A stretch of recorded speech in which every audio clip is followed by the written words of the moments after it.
Le centre a son camp de neige. Certains enfants sont capables de skier après un enseignement adapté. Les autres feront de la luge. Le camp est aussi le prétexte à un changement d'air et à la découverte d'une région du pays.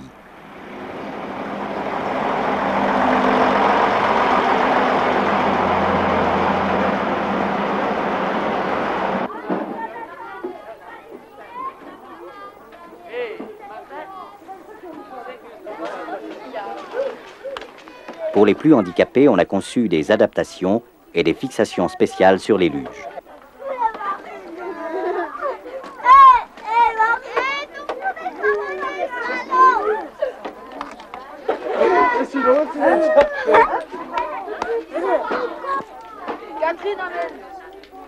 Entourés d'un personnel nombreux, les enfants découvriront des sensations nouvelles comme la vitesse.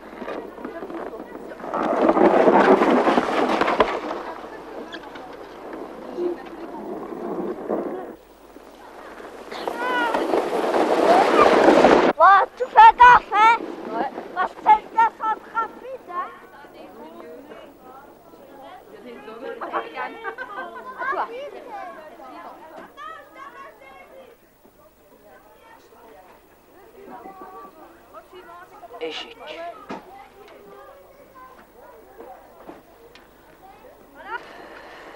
Voilà, maintenant tu mets ton film dedans. Tac. Voilà, l'autre.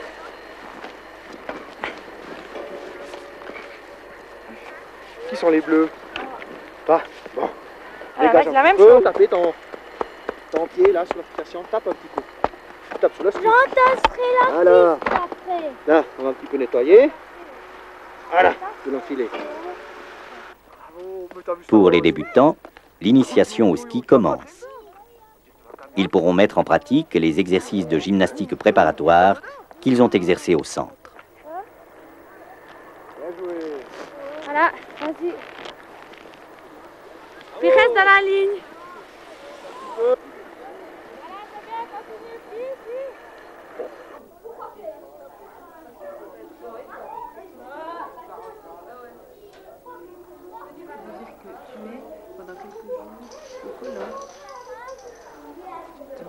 Au camp de ski, le partage des tâches favorise des contacts plus étroits entre adultes et enfants. Chaque jour, dans les ateliers libres, les enfants peuvent préparer leur déguisement pour le bal masqué qui clôt le camp. Une occasion, parmi d'autres, de s'exprimer, de donner libre cours à son imagination.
Alors Myriam, qu'est-ce que tu penses? C'est bientôt Noël, hein? Ah, je vois que tu te réjouis alors. Tu te réjouis? Chouette. Qu'est-ce que t'aimes le mieux? Le Noël de la maison ou bien... J'ai même pas besoin de demander. C'est le Noël de la maison que t'aimes le mieux? Ah oui. Ah oui. Myriam, est-ce qu'il y a un arbre de Noël chez toi? Est-ce qu'il le prépare quand tu es là? Non, tu fermes la porte. Chouette. Et puis alors après, on te fait entrer, puis tu as la surprise. Ah, mais je vois que j'ai bien deviné. Myriam est une enfant sévèrement handicapée. Elle ne parle pas. Entrer en communication avec elle nécessite une attention toute particulière à chacune de ses manifestations. Tu mets un disque de chant de Noël avec maman? Alors tu vas me montrer le canton du Jura. Oui.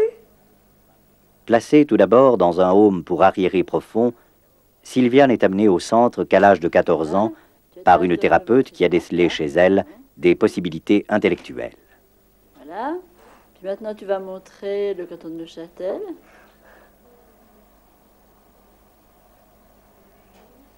L'utilisation d'appareils spécialement développés pour les grands handicapés a permis d'entrer en communication avec Sylvia et d'envisager une scolarisation.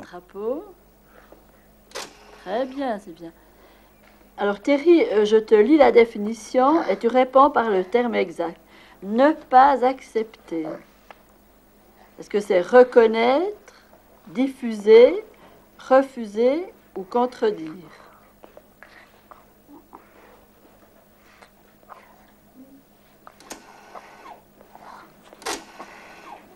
Malgré la gravité de son handicap, Thierry suit une scolarité normale, bien que ralentie.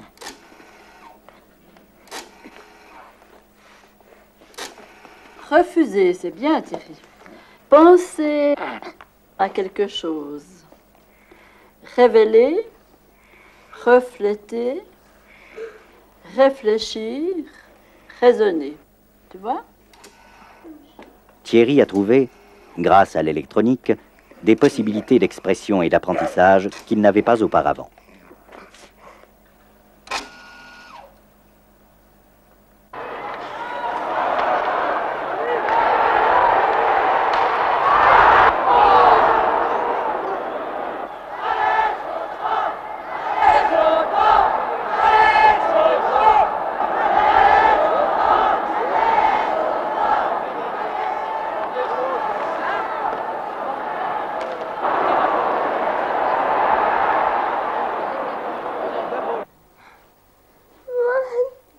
Mardi.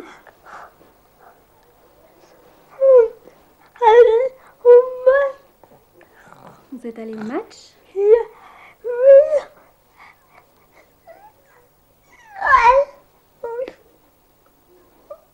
Il y avait la chaux de fond.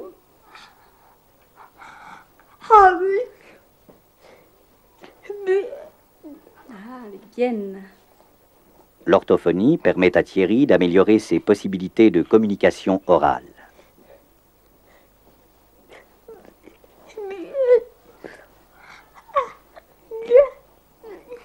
C'est Vienne qui a gagné.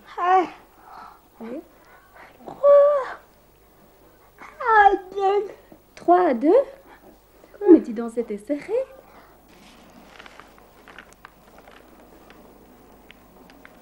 On repousse bien les doigts. Allez, encore.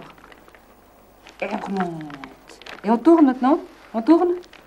On tourne, on tourne, on tourne. Après, comme ça. on va chercher une autre. Encore. Oh, ouais. On va faire des petits dessins d'abord. Hein? On tourne. Tu es toute seule maintenant. Tu y vas toute seule. Hop, à toi. Fais aussi. Avec les deux mains, on tourne. Ouais, encore. Par le biais du jeu, des activités manuelles, l'ergothérapie tente à rééduquer certaines fonctions motrices sensorielles et perceptives. Ouais, bien. Ça va passer mal ou après? Non, aujourd'hui, tu vas pas. Sarah, enfant hémiplégique de 4 ans et demi, vient au centre 2 fois par semaine en traitement ambulatoire. Pas toi, pas toi. Non, je fais rien du tout. Le travail d'ergothérapie est axé chez elle d'abord sur la récupération des fonctions du côté droit. Vas-y encore, une fois l'autre, une et l'autre, et l'autre. Non, non, je vais pas faire ça avec mes pieds. Bien sûr.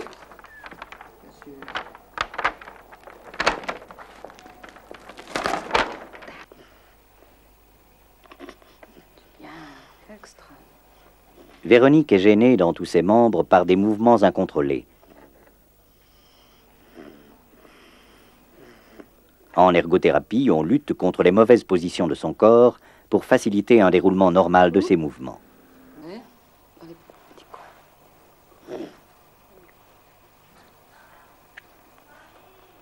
Hein, elle est toute blanche? Ouais, ça te plaît pas? Non.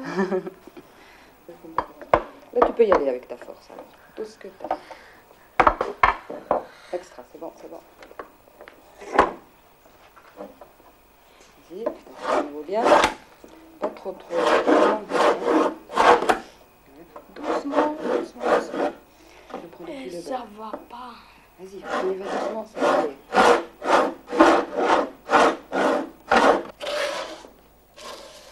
Renversé par une voiture à l'âge de 6 ans, Hugues, qui a maintenant 12 ans, doit apprendre à doser la force de ses mouvements, à travailler plus vite, à trouver une certaine indépendance dans l'organisation de son travail.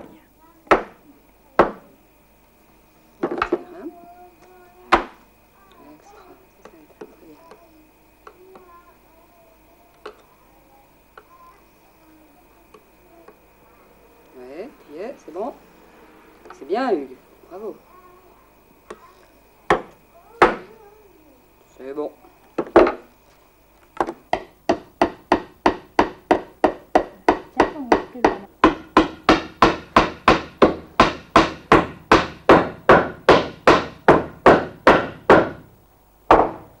Pour Pierre-Yves, le traitement d'ergothérapie, donné ici par une stagiaire, vise au développement du haut du corps et à l'autonomie. Tu tiens, moi je vais m'enlever.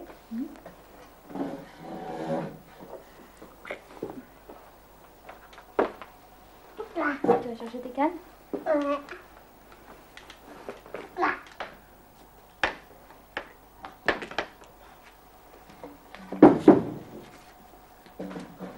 Salut. À la prochaine fois alors, hein? Ouais. Hein? Quoi? Je te range tes affaires? Ouais.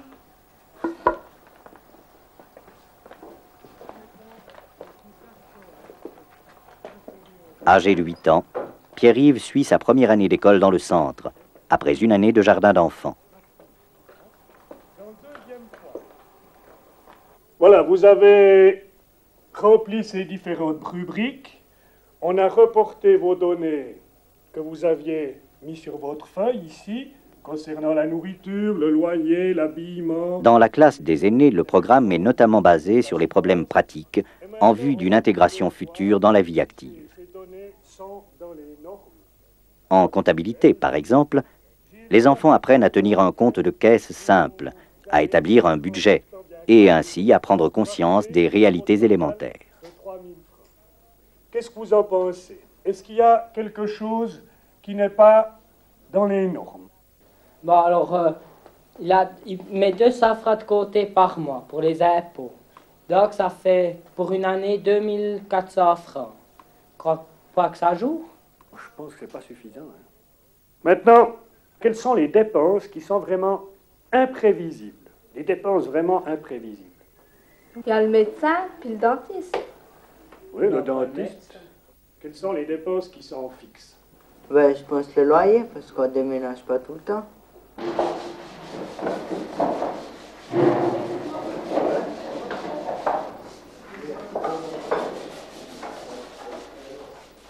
À travers la création d'objets, l'enfant développe son imagination, apprend à connaître les matériaux et l'emploi des outils.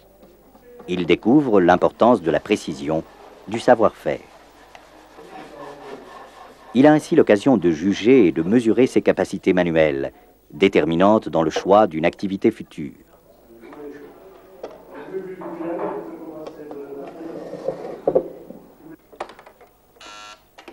Centrième C, secrétariat. Oui, un instant, s'il vous plaît. Pour Dany, le choix est fait. Il ira, en fin de scolarité, acquérir une formation d'employé de bureau dans un centre spécialisé. Une fois par semaine, on lui confie les travaux courants de secrétariat pour le préparer à son futur apprentissage. Bernard reprendra peut-être le domaine de son père. Il va travailler régulièrement dans une ferme voisine du centre.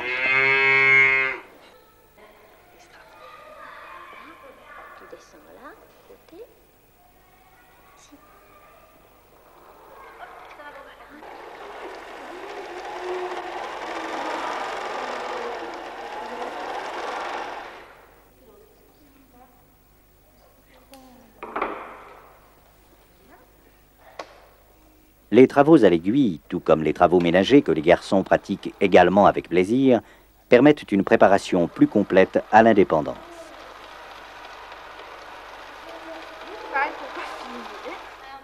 Donc tu montes les blancs en neige, et puis qu'est-ce que tu vas ajouter à ta pâte après? La farine. La farine. C'est quoi encore? Et puis les noisettes. Les noisettes. Attention. Oh, je fais les plats. Bien. D'accord. Puis maintenant, tu remues avec quoi? Avec une fourchette. Une fourchette, juste. Le spectacle de Noël permet à chacun de mettre en valeur ses facultés créatrices. Quel que soit leur handicap, tous les enfants du centre y participent, de la construction des décors à la représentation devant leurs parents. Bonjour mesdames, bonjour mesdemoiselles, bonjour messieurs. Ici Roger Coudonnier qui vous parle depuis Portsmouth, où une ambiance absolument délirante entoure les concurrents de la course autour du monde, dont le départ sera donné dans quelques instants. Souhaitons bonne chance à Disque d'Or et en attendant, regardons un peu ce pays.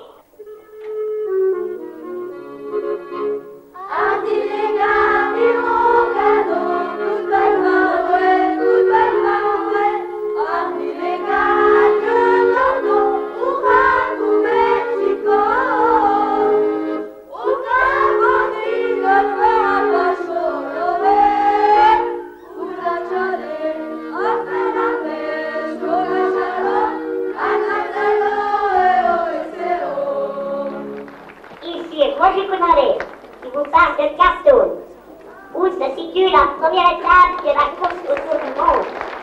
Notre équipe, Disque d'Or, est arrivée le 9 octobre.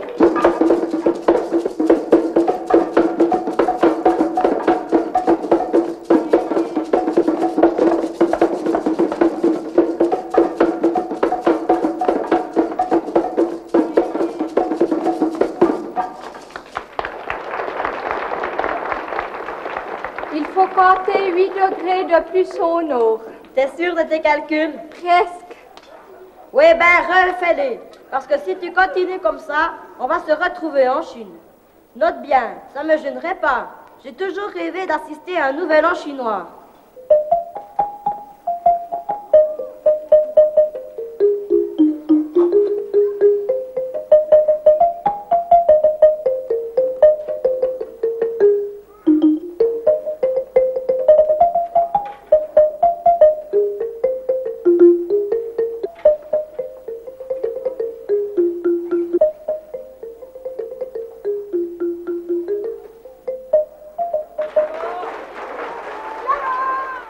La fête de Noël est un jalon important. Année après année, les enfants grandissent, affirment leur personnalité dans un milieu privilégié où tout est mis en œuvre pour favoriser leur épanouissement. Mais après, bientôt, Dany, Bernard, Carole, Jean-Jacques et d'autres quitteront le centre. Ils ont toute une vie devant eux. Pourront-ils la vivre parmi nous? Quelle sera leur place dans notre société? Leur avenir est incertain. Il sera l'avenir que nous leur réservons.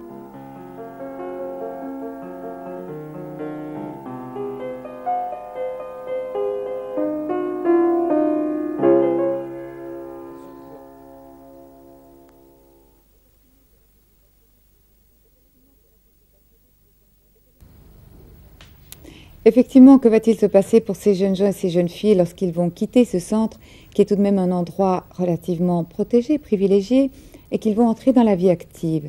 Alors, à ce sujet, nous avons entendre les témoignages de 3 anciens élèves du centre qui sont venus nous rejoindre ce soir et je vous en remercie. Je vous les présente brièvement. Ce sont tout d'abord Eva Spichiger, qui est employée de bureau à Neuchâtel, Dany Jean Méret, qui suit une formation d'aide comptable dans un centre spécialisé à Pomy, et Jean Marchand, qui est employé de bureau à Saint-Ursane. Dany Jean Méret, vous avez tout d'abord passé une partie de votre enfance à l'hôpital.